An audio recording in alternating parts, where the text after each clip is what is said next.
guys, welcome to Idle Academy of Knowledge. So this is another session for English by me, Gitashri Bajaj. So last session में आपको करवाया था मैंने do as an auxiliary verb. तो मैंने आपको ये भी बताया था कि auxiliary verb सिर्फ do नहीं होती, we have more auxiliary verbs like be, have and modal auxiliaries. तो आज के इस वीडियो में मैं आपके साथ डिस्कस करना चाहूँगी be the auxiliary verb, which is the second auxiliary verb. तो चलिए शुरू करते हैं. Let us understand the cases in which be is known as an auxiliary verb. तो first case है to form progressive tenses. मैंने आपको tenses part 1 वाली वीडियो में भी बताया था कि what are progressive tenses. Progressive tenses वो tenses होते हैं, मतलब continuous tenses. The another name of progressive tenses is continuous tenses. जो काम continuity में हो रहा होता है that is under the progressive tenses. तो कैसे हम be को progressive tenses को form करने के लिए यूज करते हैं, आइए पढ़ते हैं. So the first example, I am making apple pie. अब यहाँ पर be की form यूज हो है progressive form that is am. आपको पता होना चाहिए कि be की कौन सी form कौन से tense में यूज होती है. So this one is a present continuous tense.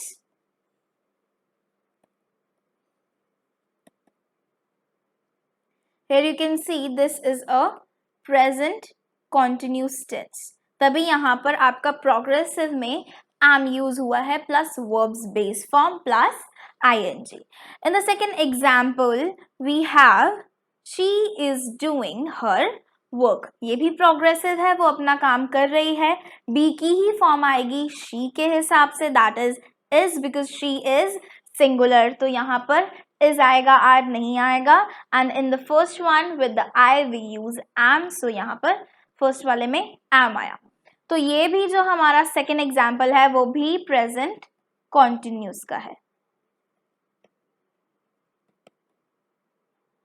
In the third example, they were dancing impressively. अब ये जो है ये past progressive है, मतलब ये past continuous है क्योंकि यहाँ पर were आ गया. That's why it is past continuous. और they के साथ was नहीं आएगा, they के साथ were आएगा because they is plural. Were is with the plurals and was is with the singulars. In the fourth example, we won't be looking for him. अब ये कौन सा है? This is future tense. Okay, this is future tense. अब ये वाला जो be है और ये वाला जो be है, इसमें difference क्या है? यहाँ पर be हम as an auxiliary verb use कर रहे हैं and ये वाला जो है वो won't मतलब will not वाला है और will भी be की ही form है. be की future form है. तो यहाँ पर be as an auxiliary verb use होता है. in future continuous tense आपने पढ़ा होगा कि will, shall plus be लगता है उसके फॉर्मूले में. That's why we have applied here be as an auxiliary verb. तो ये तो थे हमारे progressive tenses जिसमें हम be को as an auxiliary verb use करते हैं. मेन वर्ब तो यूज करते ही करते हैं, but we have a special verb to make our sentences more impressive, that is auxiliary verbs. That is particularly in this video be. So let us learn the second case in which be is known as an auxiliary verb. Okay. So the second case in which be is known as an auxiliary verb is to form passive forms of main verb. अगर आपने passive voice पढ़ी है तो आपको पता होगा कि आप be की किसी फॉर्म को भी मेन वर्ब को यूज करते हैं. किसमें? पैसिव वॉइस में. जब आप पैसिव वॉइस करते हैं तब आपकी बी की फॉर्म्स जो हैं आपकी सब्जेक्ट के बाद लगती है. तो in the first one we have Taj Mahal was not made in a day.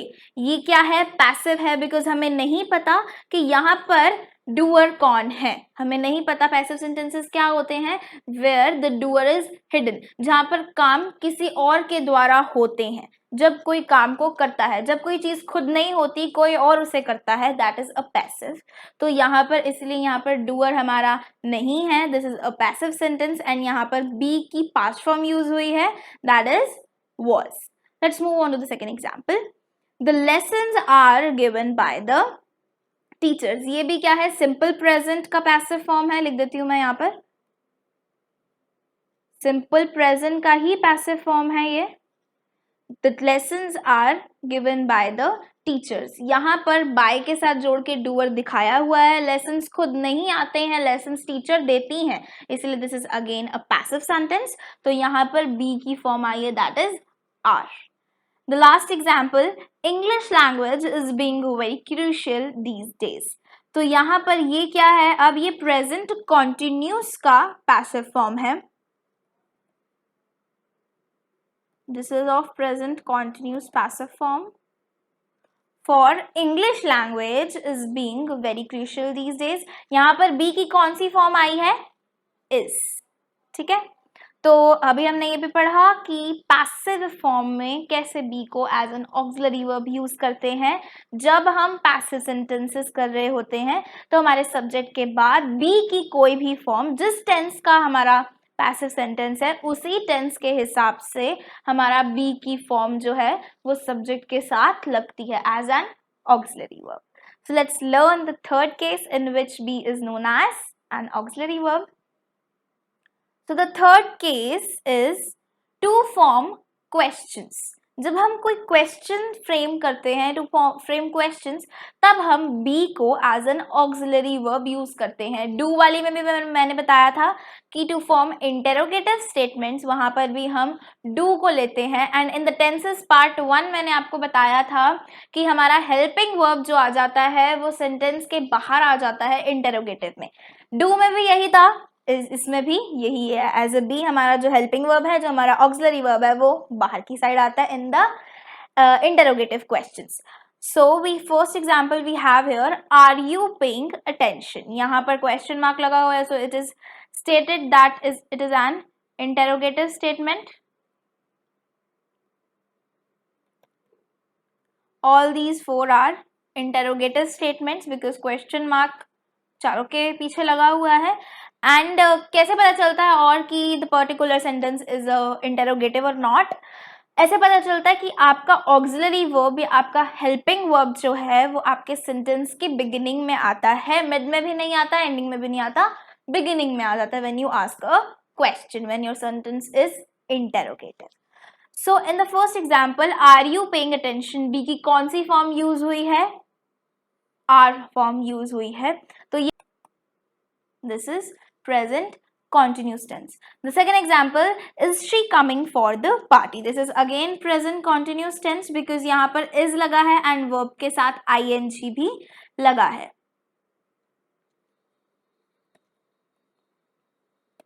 This is again a present continuous tense और यहाँ पर be की कौन सी फॉर्म यूज हुई है as an auxiliary verb is, because ये हमारे सेंटेंस के बिगिनिंग में आई है। फर्स्ट एग्जाम्पल में भी आर जो है हमारा सेंटेंस के बिगिनिंग में आया है, मिड में नहीं आया, एंड में नहीं आया, it is in the beginning, so that's why this is an interrogative statement with the auxiliary verb be। do में भी हमने सेम पढ़ा था, do बाहर आ गया था। so in the third example, was he waiting there? क्या वो वहां वेट कर रहा था? ये भी हमारा ये हमारा पास्ट कॉन्टिन्यूस है बिकॉज was लग गया एंड वर्ब की फर्स्ट फॉर्म के साथ ing भी लग गया। so this one is past continuous tense। तो इसीलिए यहाँ पे be की फॉर्म कौन सी लगी है, was लगी है। In the fourth example, what decisions were they taking? वो कौन से decisions ले रहे थे? अब मैंने आपको बताया कि हमारा जो हेल्पिंग वर्ब है या हमारा ऑक्सिलरी वर्ब है वो हमारी सेंटेंस के, हमारे इंटरोगेटिव सेंटेंस के, हमारे क्वेश्चन सेंटेंस के बिगिनिंग में आता है, मिड में भी नहीं आता, एंडिंग में नहीं आता। बट यहाँ पर तो आप देख रहे हैं कि बी की जो ऑक्सिलरी वर्ब की फॉर्म है that is were here according to the past form and according to they हमने वॉज नहीं लगाया, वर लगाया। ये बीच में क्यों आया है, तो स्टार्टिंग में आया ही नहीं, मतलब ये क्वेश्चन नहीं है। This is question but you know that despite of some auxiliary verbs we have WH family words to frame questions, to ask questions, to make an interrogative statement। तो यहाँ पर हमने क्या किया, उस WH family के word को use किया, that is what। तो यहाँ पर आया what decisions were they taking। तो यहाँ पर भी क्या हुआ, क्वेश्चन कैसे बना, कि हमारा जो सब्जेक्ट है उसके साथ ही हमारे नाउन के साथ ही हमारा ऑक्सिलरी वर्ब आया, that is be. So this was all for to frame questions. How we use be according to an auxiliary verb to frame questions. We use in different tenses. According to the tense, we apply the form of be, and the auxiliary verb is stated in the beginning of the sentence. But sometimes when we use WH family words, तब हमारा जो auxiliary verb है वो mid में भी आ सकता है. So let us learn the third case. The fourth one, I think. Okay, so fourth one is to give short answers to questions. ये भी मैंने आपको do the auxiliary verb वाले वीडियो में पढ़ाया था कि जब आपको किसी क्वेश्चन का शॉर्ट में आंसर देना होता है कि या फिर आप पहले वाले वर्ब के रिपीटेशन को अवॉइड करना चाहते हैं, then we use auxiliary verbs. तो वहां पर हमने डू यूज किया था, यहाँ पर बी पढ़ रहे हैं तो बी यूज करेंगे. So in our example, are you going to school, यहाँ पे यू नहीं लिखा गलती से, are you going to school. तो क्या तुम स्कूल जा रहे हो या क्या आप स्कूल जा रहे हैं. तो यहाँ पर आंसर में हमारे को मिलता है कि हाँ हम स्कूल जा रहे हैं. इसको बोलने की बजाय क्या हम अपना आंसर को और थोड़ा शॉर्ट ना कर दें, जैसे हमने डू वाले में किया था, यस आई डू करके, वी डू करके, शी डज करके, ही डज करके, वैसे ही हम यहाँ पर भी आर और क्या कहते हैं इज के साथ अपने सेंटेंस को कंप्लीट करेंगे, जबकि हमारा जो आंसर है वो शॉर्ट बनेगा लॉन्ग होने की बजाय. तो यहाँ पर जब आपसे कोई पूछे are you going to school, तो आप ये नहीं बोलना कि yes I am going to school, you should say yes I am. बस येस आई एम बहुत है, वर्ब के रिपीटेशन को अवॉइड करना है, आपका आंसर जो है वो शॉर्ट हो जाएगा. प्लस यहाँ पर जैसे कि आंसर है येस वी आर, कि मतलब या हाँ हम जा रहे हैं, या फिर येस आई एम, क्योंकि आर तो है वो किसी के लिए भी यूज हो सकता है, प्लूरल के लिए भी हो सकता है, और आई के लिए यू के लिए भी यूज हो सकता है. So the last case in which be is called an auxiliary verb. तो टू मेक टैग क्वेश्चंस. अब ये टैग क्वेश्चंस क्या है, this is very important topic for the grammar, tag questions. इसके लिए भी मैं आपके लिए एक पर्टिकुलर वीडियो बनाऊंगी in which you would get to know that how to solve tag questions and its exercises. तो अभी इस पे पहले काम करते हैं कि टैग क्वेश्चंस बनाने के लिए हम बी की ऑक्सिलरी वर्ब का कैसे यूज करते हैं. टैग क्वेश्चंस होते क्या हैं, टैग क्वेश्चंस आर क्वेश्चंस जिसका आप कोई स्टेटमेंट देते हैं, अगर सामने वाला उसकी बात को एग्री नहीं करता है या सामने वाला अपना पॉइंट ऑफ व्यू रखना चाहता है या जो आपने बोला उसका ऑपोजिट पूछना चाहता है. अब आपने कुछ बोला कि ये चीज है, अब सामने वाला कंफर्मेशन के लिए बोल रहा है या नहीं है, ठीक है. तो इसीलिए यहाँ पर नेगेटिव आपका जो पॉइंट है वो भी साथ में आ जाता है when you ask a affirmative sentence. तो यहाँ पर इसी को ही बोलते हैं टैग क्वेश्चंस.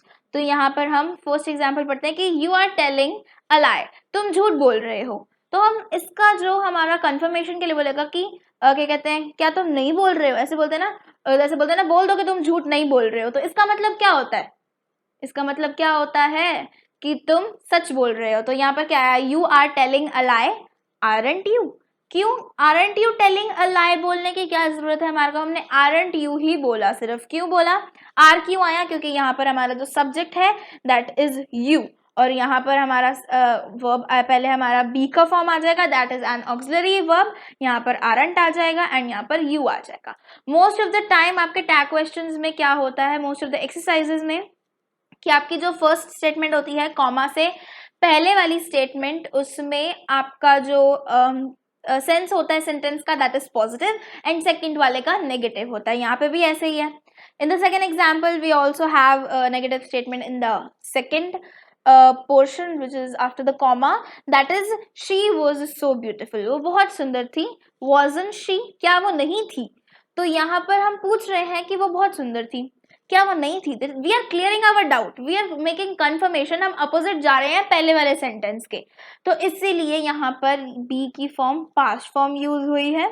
तो यहाँ पर she के लिए was आया, were नहीं आया, and it's very clear कि be की form जो है वो tag questions के comma के second वाले portion में use होती है.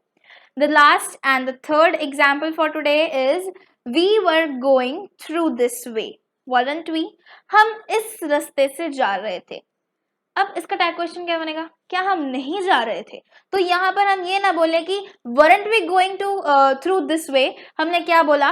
weren't we.